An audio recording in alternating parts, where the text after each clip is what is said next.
Hello everyone, I'm Chris and this is 4 Weeks in the Word. Today we're going over Mark chapter 1 verses 29 through 39.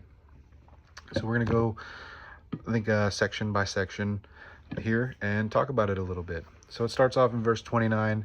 It says, "And immediately he left the synagogue and entered the house of Simon and Andrew with James and John. Now Simon's mother-in-law lay ill with a fever, and immediately they told him about her. And he came and took her by the hand and lifted her up, and the fever left her, and she began to serve them."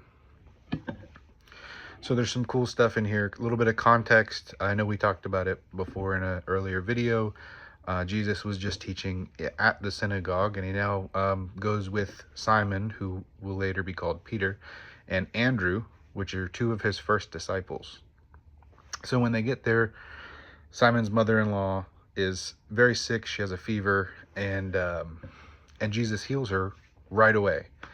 And she gets up and starts serving them in a show of gratitude. And I think that's really important. Her immediate service of gratitude is an example about how healed lives should serve others. And that's really important. So we'll move on to verse 32 to 34. "That evening at sundown, they brought him all who were sick or oppressed by demons. And the whole city was gathered together at the door. And he healed many who were sick with various diseases and cast out many demons. And he would not permit the demons to speak because they knew him." So an important note, after sunset, it is the Sabbath. So the people of the town waited until sundown because they didn't want to violate Sabbath. So as they bring everybody, Jesus just continues to heal many people, and it shows his and cast out demons, and it shows his power over both physical and spiritual afflictions. Moving on, we're "And rising very early in the morning, while it was still dark, he departed and went out to a desolate place, and there he prayed. And Simon and those who were with him searched for him, and they found him and said to him, 'Everyone is looking for you.'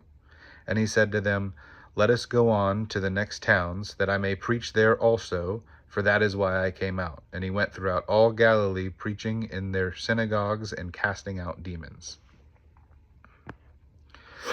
So at the beginning of that, rising very early in the morning while it was still dark, and he went to a desolate place and he prayed. So after a busy day, the day before, of teaching, healing, casting out demons, Jesus seeks solitude to pray. This highlights the importance of our communion with God, even for Jesus. So despite his divine nature, Jesus depends on prayer to stay connected to the Father and prepare for his mission. So Jesus seeking specifically solitude, he set in an example for us here. We need to separate ourselves from the noises and demands of just life, because life can be very, very distracting to us, especially when we're actively, seeking out the Father and seeking to have a relationship. Everything else can just get in the way sometimes. So it's important to seek that solitude. Like this verse specifically, it's just verse 35. It stands out to me because I know we all can sometimes struggle with just finding some quiet time. It's not finding some quiet time to sit and reflect and talk to God. So finishing up here, we'll talk about the rest, so 36 to 39.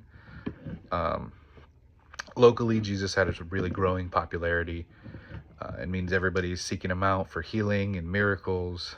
And the disciples at the time are eager to get him back to doing that. But Jesus says, I'm not here for just here. We need to go. We need to go around. And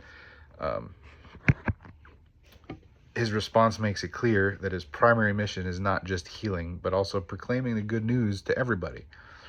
Miracles serve to, validate his message, but his focus is spreading the gospel to as many people as possible. So Thank you for listening.